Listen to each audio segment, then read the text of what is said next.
So June happies, I came face to face with the Holy Grail, had a pretty epic ghost encounter caught on tape, and fought off the plague. It's been quite the month.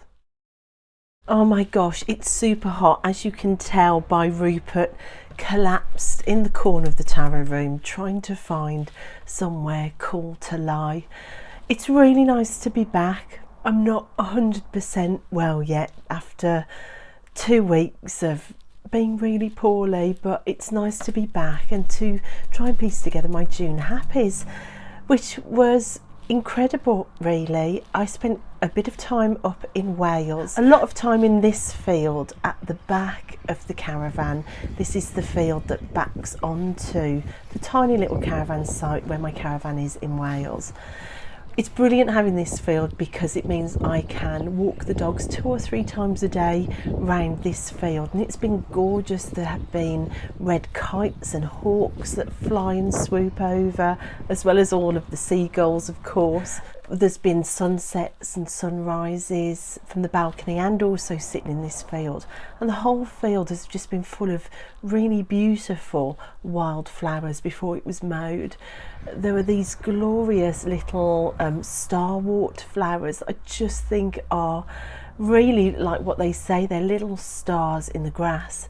And of course the common hawthorn as well, right in the middle of the field, which really reminds me of this card from the Osho Zen deck. So it was a month where I think I averaged about 4 dog walks a day when I was in Wales, 3 or 4 around the field, big walk on the beach as well, and it was just wonderful.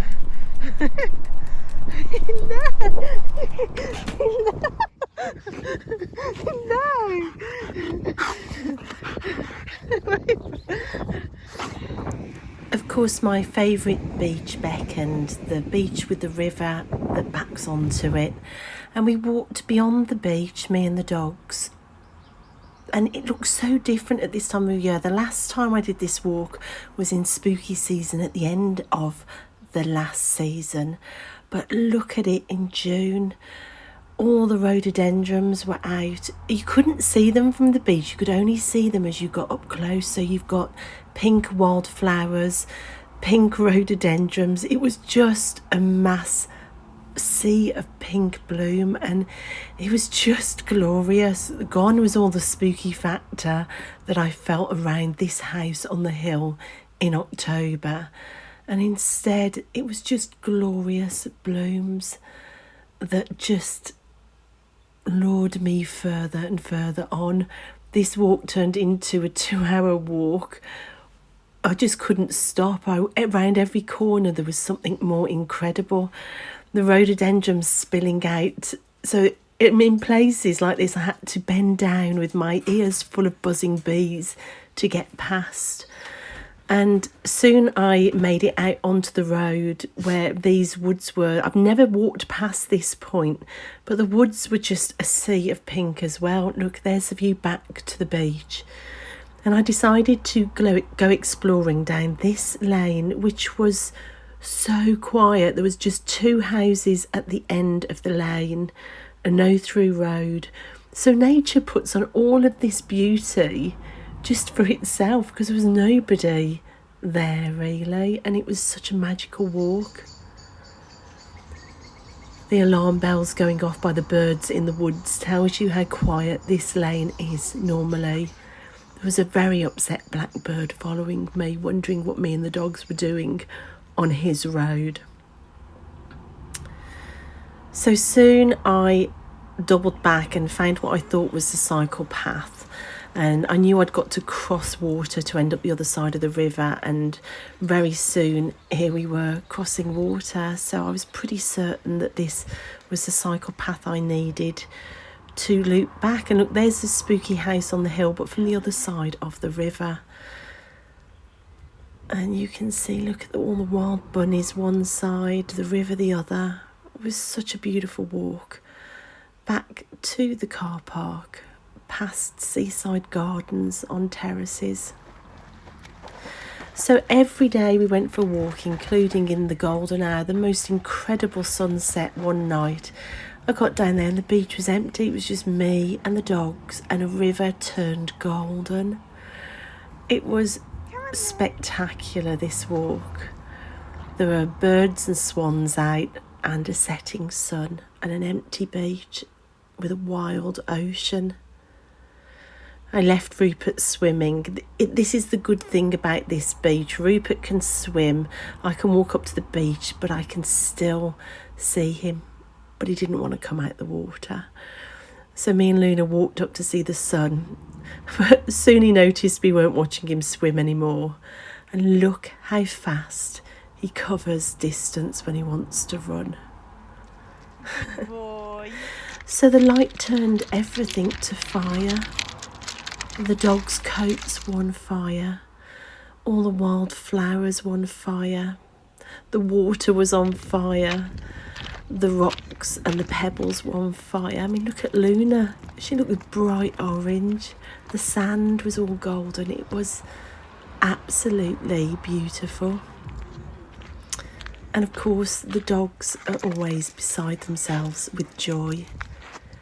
So I was up here for a whole week, and we just had a lovely time. It was wonderful.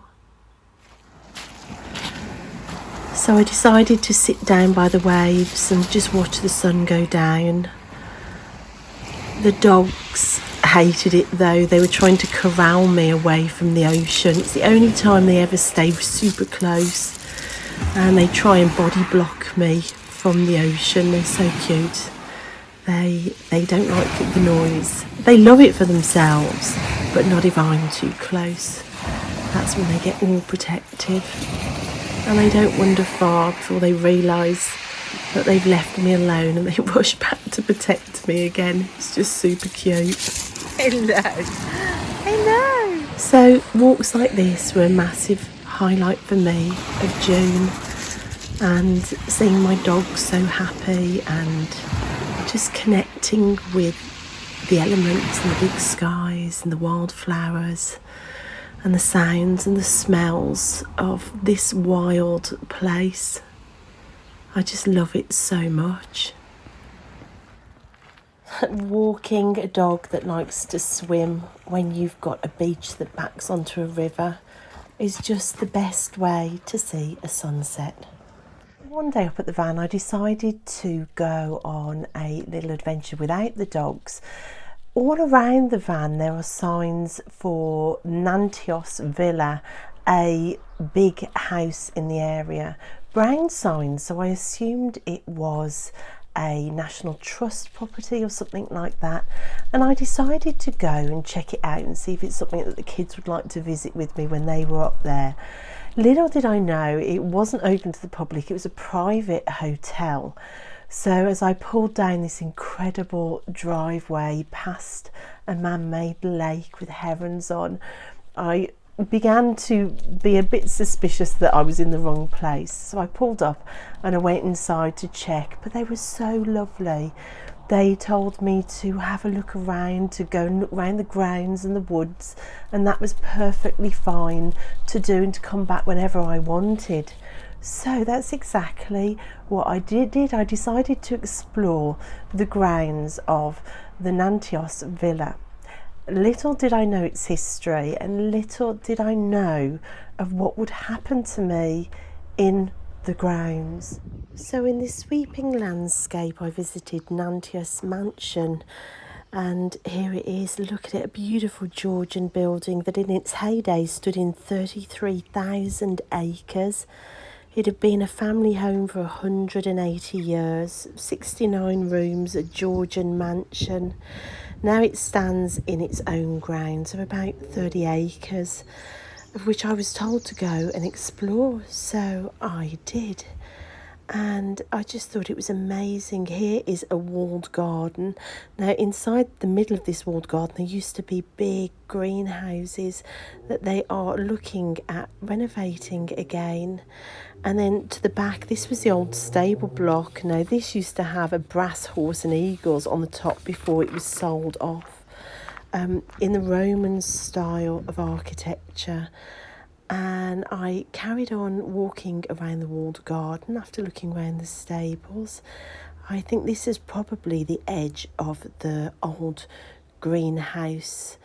There were lupins growing, but it was just such an amazing place. Now, little did I know I was about to have an experience in these grounds. Walking out of the walled garden, I found something quite incredible. A surprise was waiting for me through this gate and under these beautiful trees.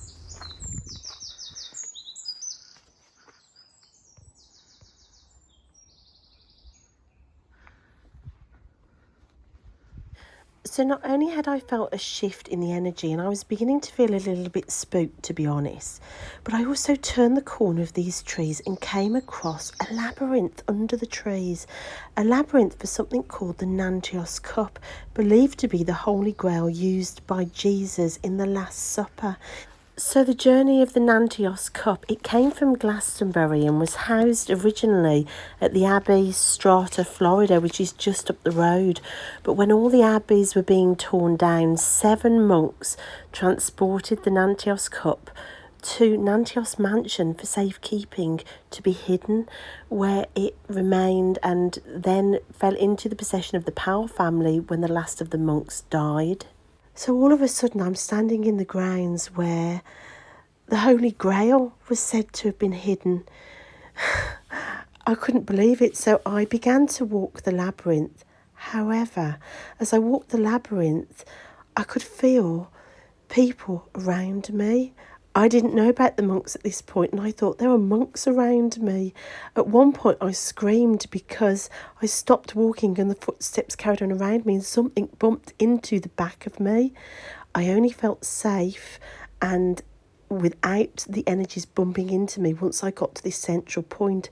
So I decided to do adventure tarot with sweaty palms. I pulled out the Barbara Walker tarot. But look, I think one of the monks was not happy they weren't straight.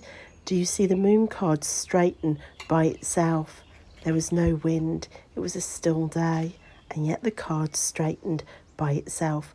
At this point, I could feel people leaning over my shoulder out of curiosity. So I kept my camera running to walk out because the activity seemed less when my camera was on. But I could still hear footsteps around me. I could still feel the presence of more than one person. I thought about 4 or 5 people I could feel around me.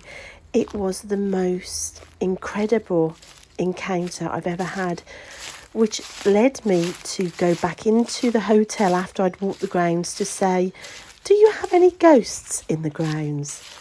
To which everybody laughed and nodded and said, "Why, what have you seen?" So, from that experience, I walked past a pet graveyard just off the labyrinth. A pet graveyard. It was lovely, actually. Round the oldest, is it a mulberry tree or mulberry bush in the whole of the UK? Very overgrown, but it was lovely to see the names. From this walk around the pet graveyard is when I went and asked inside, and they informed me that there were the ghost of monks in the gardens.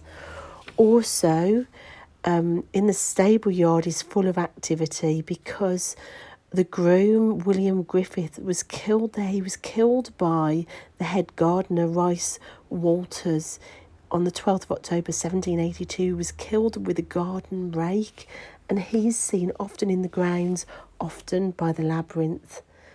These woods that are part of the grounds that I then went into, there are loads of horses buried, but also the ghost of Griffith Evans can be heard playing his beloved harp in the woods. He died at 92 and was part of the house staff for years.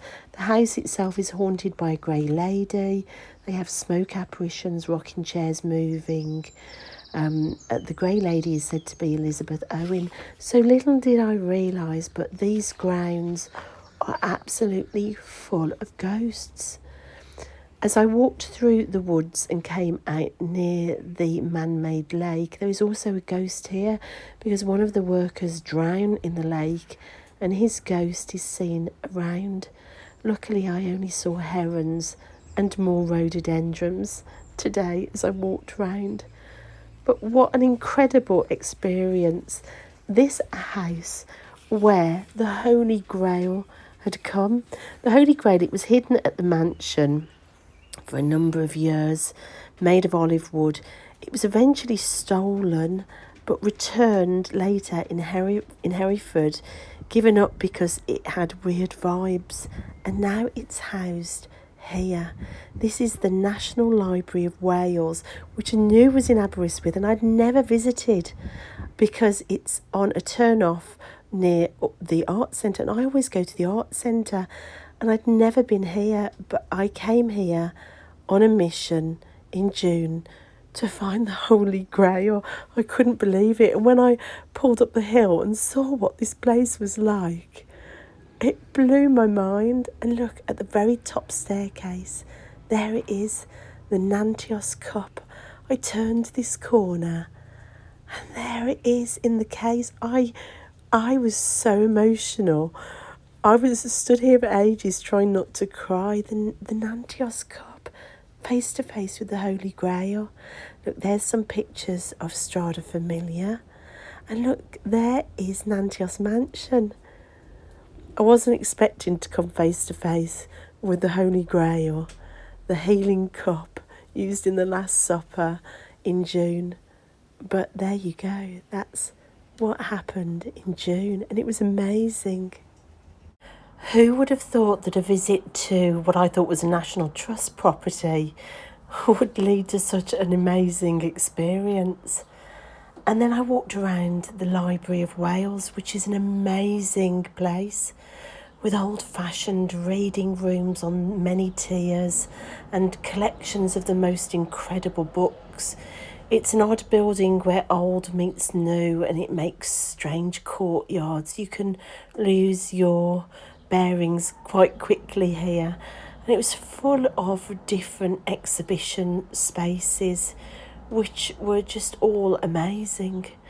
This room had an exhibition of postcards of Wales, and it spoke about what is Wales to you, what version of Wales has your heart. And I did cry in here. We were invited to write our own postcard and put it next to a picture, and I wrote, for me, Wales is the beauty of wild places, big skies, ocean, flowers, hills, and it saved me. Wales has saved me. My van saved me in the darkest of times, and it's so nice all these years on to be in Wales exploring, feeling so much happier. Look at this window full of quotes from literature. It was just amazing, and all the postcards hanging from the ceiling. There was an exhibition about beautiful bookbinding with all these amazing old copies of books. There were Dylan Thomas. Of course, I've spent 2 months reading Dylan Thomas, and these are Dylan Thomas books. It was amazing. It was just an incredible exhibition all the way through. And there were art in all the corridors. Look at this huge painting. This was called In the Studio, and I loved it. The mess of art and oil paints. I could almost smell the paints. And it just seems so odd to see this huge modern painting in this old and traditional setting, but it was just wonderful for it. Just absolutely incredible. The art around the corridors was breathtaking. All the very best of Welsh art. And this oil painting looks so photographic from a distance, and yet when you get up close you can see it's thick oil paint put on with a palette knife. This one was called the Celtic Stone. I think this one was called something like that anyway, which I loved. Mixed media and paper. And this was called, I'm trying to remember. I think it was the White Shed and the Pink Fence. So as I walked into this exhibition space, which is all about the Eisteddfod in Wales, with all these incredible vintage photographs, I was walking round contemplating that it's lovely to see art in the corridors, but what would have been really lovely was if this place had a proper full-size art gallery rather than just art in the corridors. Little did I know at the end of this room I would walk into this, a top floor gallery space that took my breath away. How have I been here for 10 years and never visited this place? And the view from the top floor window was amazing. That's Aberystwyth and the ocean that I love so much. And then from the side window I could see the caravan site, and it suddenly clicked what that big building on the hill is. It's the National Library of Wales. It only took me a decade to realise. I loved these photographs that were on show, and the humour in this photography as well. Antibiotics. That made me laugh. I love the sketchbooks. These little sketchbooks made me want to start travel sketchbooks. And these tiny little maps made me want to make maps as well. There was a photographer that had taken photographs working in the NHS during the last few years that were really poignant. And this photography exhibition about being fat in a society that doesn't allow it. Just some incredible work in this beautiful, beautiful gallery space. This piece reminded me of some of my embroidery with the roads. I've depicted roads and tubes and journeys like that. And this work was about Cerridwen. And I loved this Welsh coast party, which of course this is the image that was on the staircase as you first come into the building. Can you see it's been replicated on the risers of the staircase? And then from Welsh books and ceccoli pictures, oh my gosh, it was just so magical. There was magic everywhere. I loved it. And look at the art landscapes as well. It was such a great day there. So that was my week in Wales in June. Of course, the beach called on repeat daily. Sunsets and sunrises and wild walks with wild dogs. It was just lovely. Back home away from the Welsh coast, of course, the woods have been calling me, and the buttercups have been so stunning in June. The buttercups have been everywhere, and the dogs and me have had lovely times in the woods. Of course, it's getting a lot more magical in the woods. It's all enclosed, everything's very green, and of course there's muddy puddles on repeat for them to splash in. Guys, come on out. That's so muddy. Luna, let me look at you. Oh, look at the state of Luna. So there's been lots of dog walks, lots of mud. I think I totaled about 50 dog walks in June. Look at the state of you. And then the kids as well. Busby had a cake making Saturday. He invited a load of friends over to the house to design a cake based on a character from a computer game that they're loving playing. And they went and drew it out. I took them shopping, they bought icing, and they made this incredible cake. So we've had a house full of kids as well, which has been magical too. I've also had a month in June where Tilly has been bringing home just some beautiful artwork. This was actually from the month before. I couldn't find it anywhere to share, so I was in big trouble for not sharing this. But I found it, it slipped underneath our sofa. And this is Tilly's leaf drawing. Look at that, isn't that wonderful? It's a leaf rubbing picture that she brought home from school for me, which I absolutely loved. Every day she comes home and she says, I have something for you, Mum. And I've had sticker sheets to make pages for my journals. I've had glitter pictures. There's a glitter picture coming home, which I love. And she's also had some fab postcards from her school, which is just wonderful. This one says, "Tilly, what an amazing week. You are a superstar, and well done for being a superstar." We all know that she's a superstar.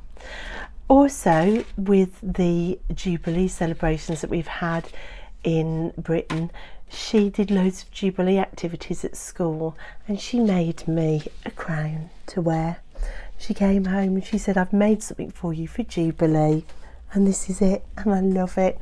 And now I've got that out on my altar behind me as a reminder to always wear your crown. In fact, I've been decluttering in the tarot room. I'm going to take my phone down. I'm going to do a quick swoop to show you. So we've still got brooms and stuff in the corners, but the whole of the tarot room had got a complete mess again. There was too much furniture in here, so I've rejigged the space again and emptied away some of the furniture. So I've now got this altar space here with my weekly drawer that I'm currently pulling this month in July. Can stay out for a while, and I've started collecting my charms in this beautiful bowl that I found at the tip. And this is where my crown sits on here. But look at this at the back. Now, do you remember last month I said I went to a drumming workshop and I absolutely loved it? Well, through the post I got sent a shamanic drum with a beater for it from a subscriber. She'd also put a little tarot deck in there as well, which I love. Look at this. Can you believe that? For Happy Mail. So this is the back of the drum. Isn't it beautiful?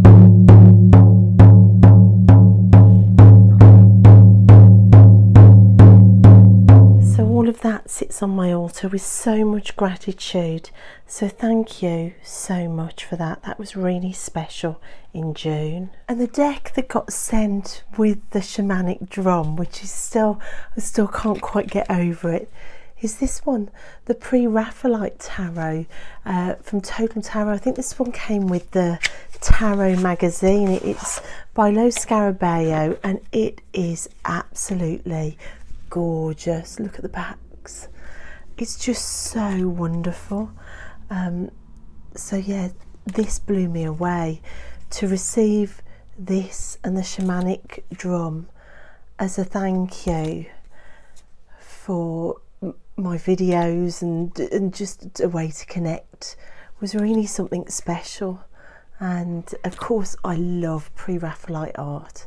I mentioned that in my last Happy's video where I went into Birmingham and braved the town and ended up trying to look at the Pre-Raphaelite collection in Birmingham Museum. But Pre-Raphaelite art I adore, and this is in the style of Pre-Raphaelite art. It's absolutely gorgeous. I mean, look at that. It's gorgeous, gorgeous deck. So that was something really lovely in June. Just the kindness of all of you guys. Just the time you spend with me. Just knowing that people will watch the videos that I make. It still never gets old. It never ceases to stop amazing me that there is this tarot community and YouTube tribe that just fills my heart with so much joy and connection. So June was really special, a really special reminder of that amazing connection within this community on the channel. So thanks guys, it means the world, it really does. And in the garden, before we all got horribly sick in the last week of June, we managed to do a June garden tour, and of course Tilly came and helped me with that as well. I don't normally film when the kids are around, or I try not to, I try and give them my full attention, but I decided to film on a Saturday, and Tilly was really pleased because she got to come out and join in the garden tour, and it was just so much fun. She loves it so much. She loves the channel as much as I do. She loves watching your comments. She loves it when anybody mentions her name. She's the first to spot it. She'll run screaming down the stairs saying, "Mom, Mom, Mom." She knows all of your names, and just knowing that she would get comments on that garden tour fills my heart with just complete joy. And of course, you never fail. You, of course, gave her loads of comments.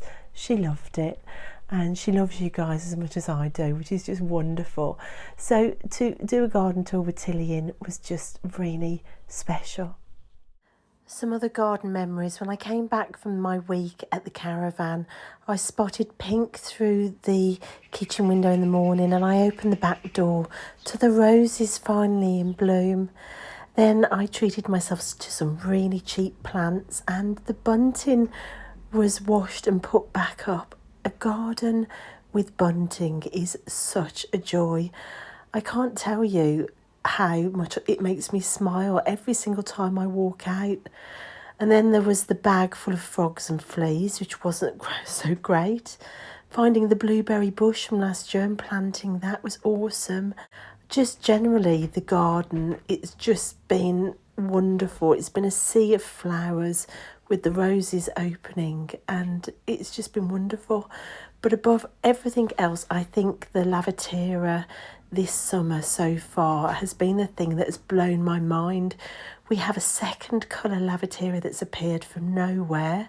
So we've got pink and lilac, and it's wonderful. And then finding my dad's wheel that he gave me when I was a teacher to do weaving in with the kids. My dad, who had a cycle shop. This was his wheel that he said, keep for your schoolwork. That's going to be an ancestor altar. And then sticking with that sort of Mexican Day of the Dead theme as well. Of course, June was the month where I sorted out this fence, and I decoupaged and yacht varnished the gate and turned the fence into a Candyland fence.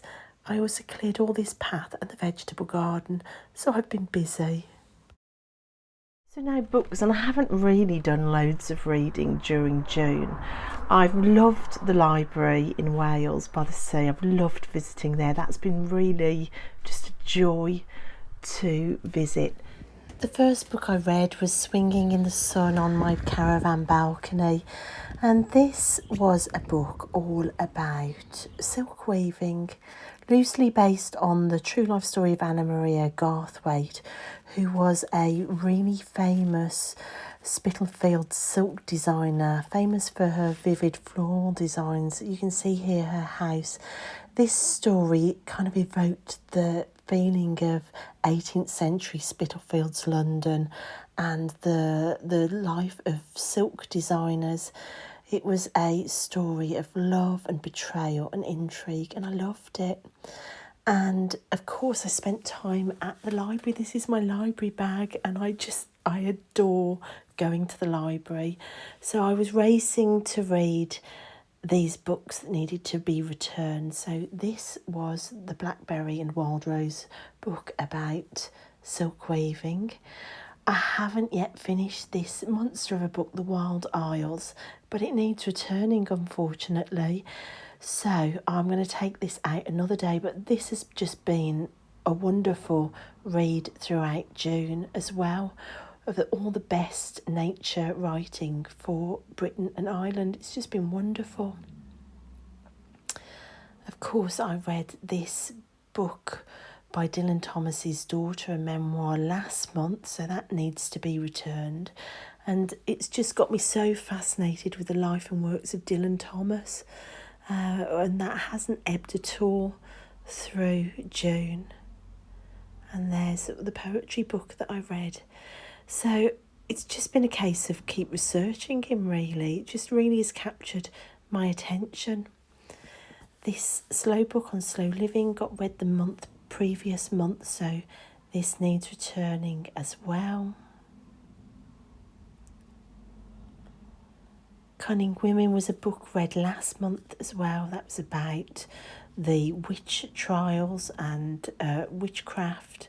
I haven't read this book about the octopus. I think I'm going to have to return that. I don't think I've got time to read them all. And of course, my Shakespeare study for the Taming of the Shrew has been ongoing with my Shakespeare book up at the Caravan, which is an old vintage book that I found with this beautiful inscription in. I just love it. It's so, you can just feel the years and the history within it. So that's been ongoing through the month of June, reading Shakespeare and getting to grips with Shakespeare. So a trip down to the library was required to swap some library books out. I am loving shopping the library in my no-buy year. It's the best thing ever. Another book that I read in June that I absolutely loved, again it's a library book, is this one. It's by Long Lit Woon and it's called The Way Through the Woods of Mushrooms and Mourning, and it's one woman's journey to overcome grief by delving into an overlooked wonder of nature. So it's a true story of a woman who loses her husband at 32 years of age to an unexpected death. He goes out to work and never comes home again and leaves her utterly bereft. So she joins a mushroom hunting society, and this book is not only her journey through grief, but also her journey to understand and develop her skills in mushroom hunting and the secret world that offers up.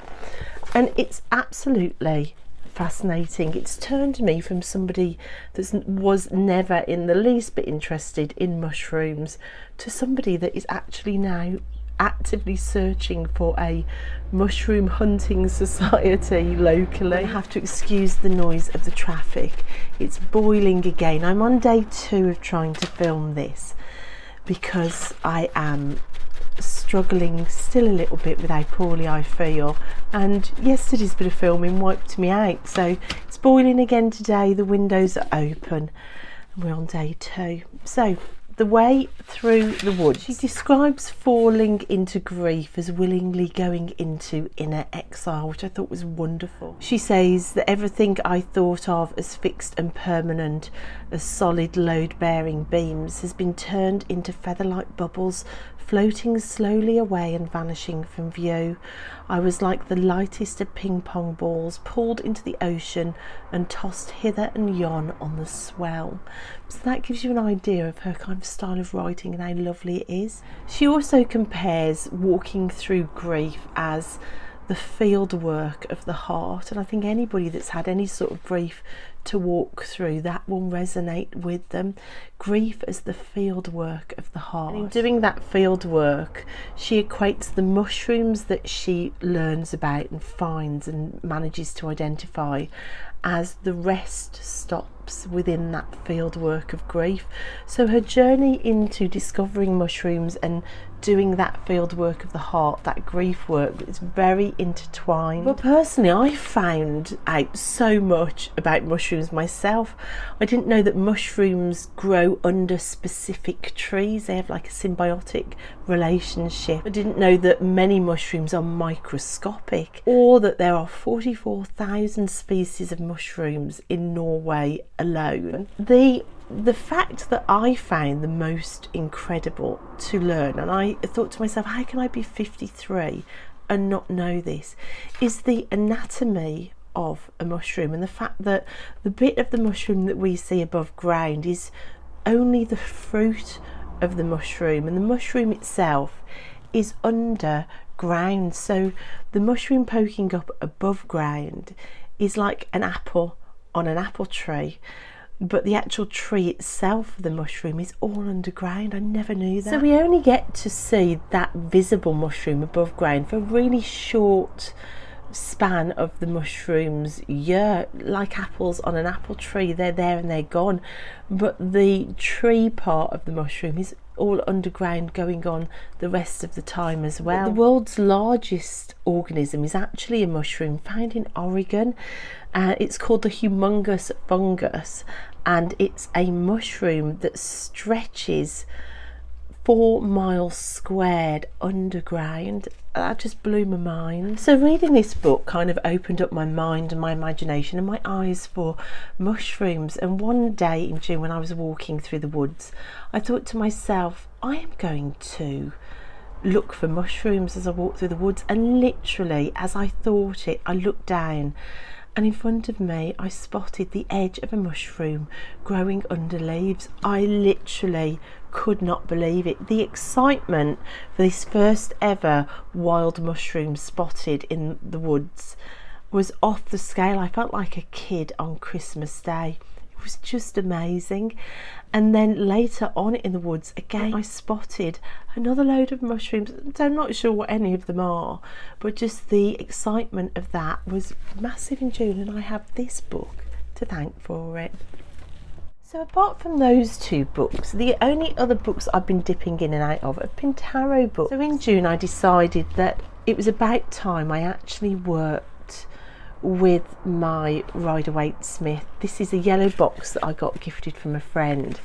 I love this deck. It's clear and it's crisp, and I decided, rather than just using it as a study deck, I was actually going to spend a month working with the deck, because I just think it was important to do.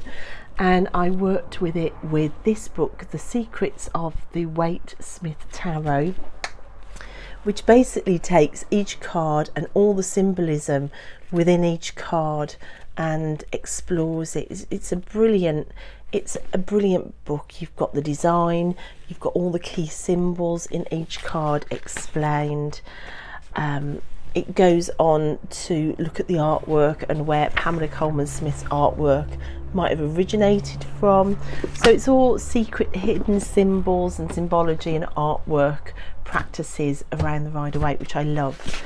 And of course I read that alongside the classic Rachel Pollack 78 Degrees of Wisdom. These 2, whilst working with the classic Rider-Waite deck, I just found really useful and an important practice for me, which I'm going to continue throughout the rest of the year. Oh, I am so sorry if it's really noisy, but the decks I've been using, of course I've already said I decided in June that it was going to be my month to really work solidly with the Rider-Waite, just to go back to one of the classic decks and to make sure that I understand it. I know all the symbols, I have read around each card, and there's nothing in the deck that I am missing really. And of course that's a lifelong task to attempt to do that. And I loved it. Went from thinking I'd never read with the Rider-Waite as a reading deck to loving it. But very soon I found that I wanted to pair it with another deck, and I paired it with this one, Chris Anne, the Tarot of Curious Creatures. Of course, another Rider-Waite clone deck. These glorious backs, I mean, look at that colourway, just superb. I love Chris Anne's backs in her decks. And this deck, I love it so much. I know it's one of those decks that can split opinion. A lot of people don't like the animal heads on the bodies of people, but I just think this deck is so fantastically done. The little guidebook is wonderful. You have a conversation with the animal depicted in the card. And what I started doing, I started whatever reading I pulled with this deck, I was pulling the corresponding cards out with the Rider-Waite and comparing the 2 decks. And then I very quickly began pairing the Rider-Waite and the Curious Creatures together, and it worked beautifully together.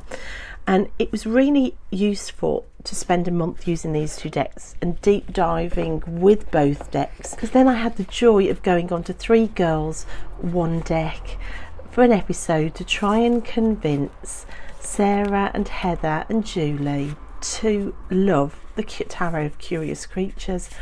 I will link that episode down below. I had so much fun.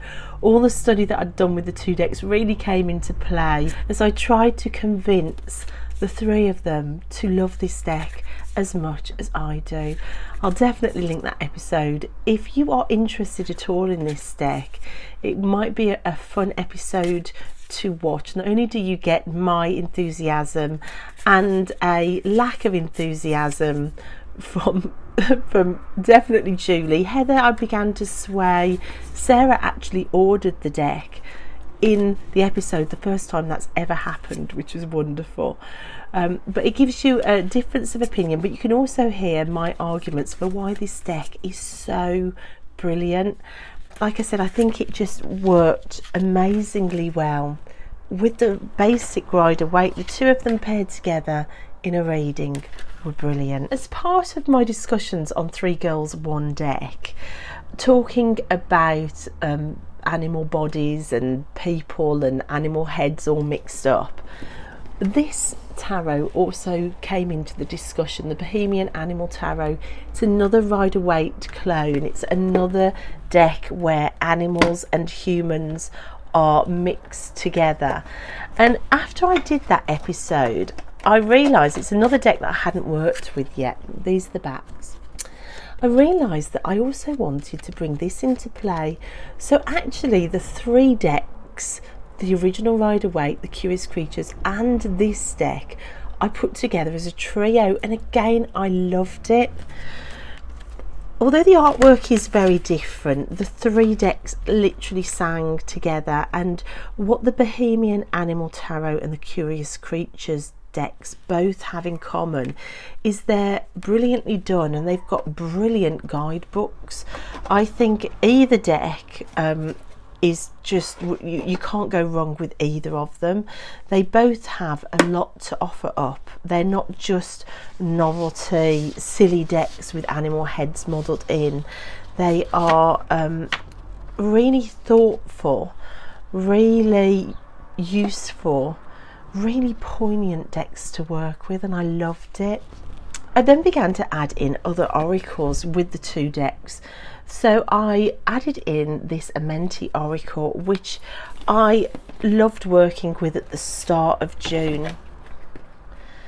Again, it's another crisp deck with crisp imagery and just a wonderful sort of supportive messages in here.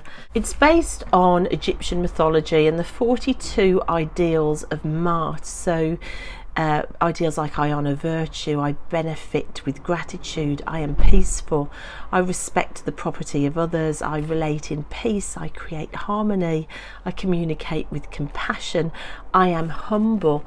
So it's all of those 42 ideals are explored throughout this deck, and I just found it really lovely to pair with all of these decks. Now I have fallen really behind with my Halo Quest, my Arthurian Tarot Halo Quest, which is in the back of this book, and I vowed that I would catch up in June, but I was busy at the start of the month and really poorly at the end of the month, and although I caught up a little bit, I very quickly fell behind again, which is such a shame. And it feels important to me that I try and catch up, because the Halo Quest all ties in with the turning of the wheel as well, and I want to be doing the lessons where I should be. So I had caught up to lesson 15 on, you'll see in the book here there's a page where it tells you what date each lesson should be on, and I'd caught up mid-June to lesson 15, which is on the 23rd of May. Each lesson takes about a week, so I was doing, like, instead of a week, a day with each lesson, but then I haven't done anything since because I've been really poorly, and I should be now at lesson 21 and I'm still on lesson 15, so I think I might have to take pressure off and just go back to studying without racing. But the Arthurian Tarot, which I keep in this bag alongside the Miss of Avalon Oracle, which I love, they are such a powerful combination. It's that Green Witch, Celtic druidry kind of path where you're very connected with the earth, nature and trees and landscape and spirit of place.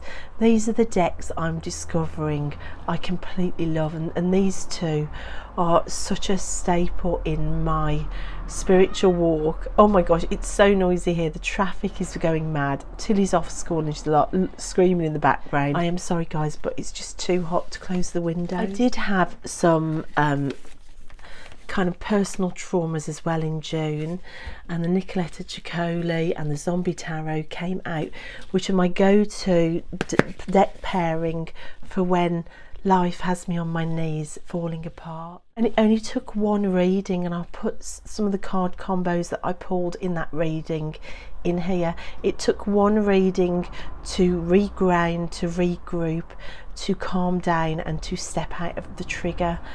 I can't express how grateful I am for this deck pairing.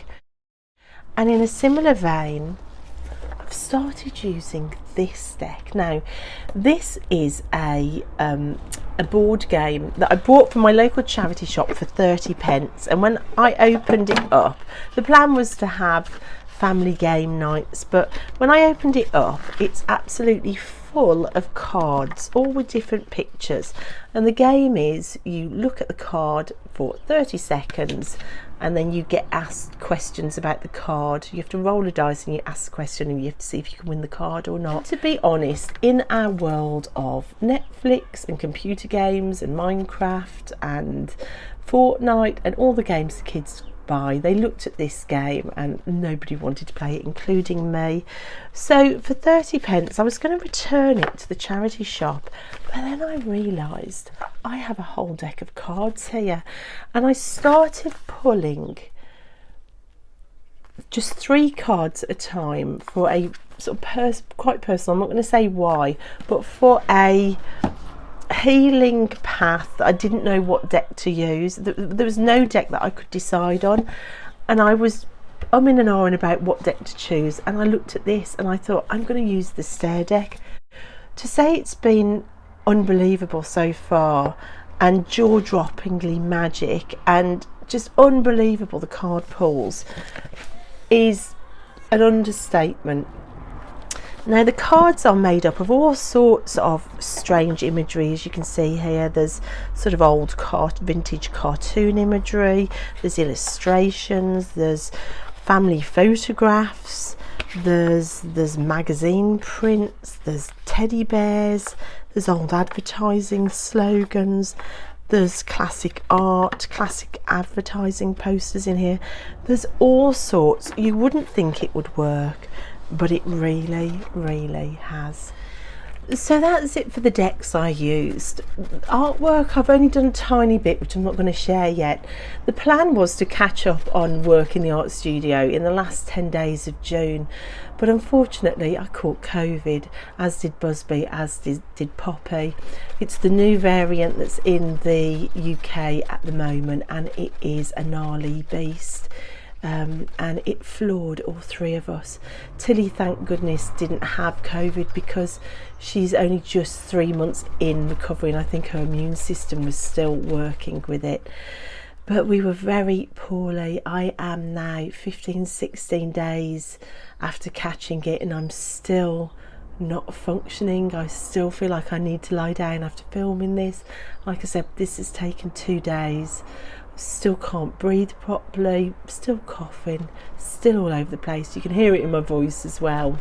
So it's been tough, and being a single mom with really sick kids when you are absolutely unable to get out of bed was horrendous. I don't think I've ever had a week where the kids have only had toast for about 4 days, and one day I lost a whole day where Poppy took over even though she was sick. I literally couldn't even get conscious enough to get out of bed. So yeah, it's been tough. I've definitely lost 2 and a bit weeks completely, and we're a good part into July now and I still feel poorly. So yeah, keep safe out there guys, it's not pleasant at all. So that's it guys. June, it was full of beautiful decks and books and happy mail and naughty dogs and wonderful kids and woods and beaches and adventures, the Holy Grail, ghosts. Also, it was full of fighting off the plague. I loved every second of it, except the plague, of course. If you've made it this far in, then well done. This has been a really long one, I know. How it's going to upload off my phone, I do not know, but there you go. But thanks for watching, guys. It's been great to be back after the break. I'm still going to be taking it easy, so you know, I'm not sure I'm quite up to normal content yet. Thanks for all your well wishes as well, I really appreciated it, and I will see you next time. Bye.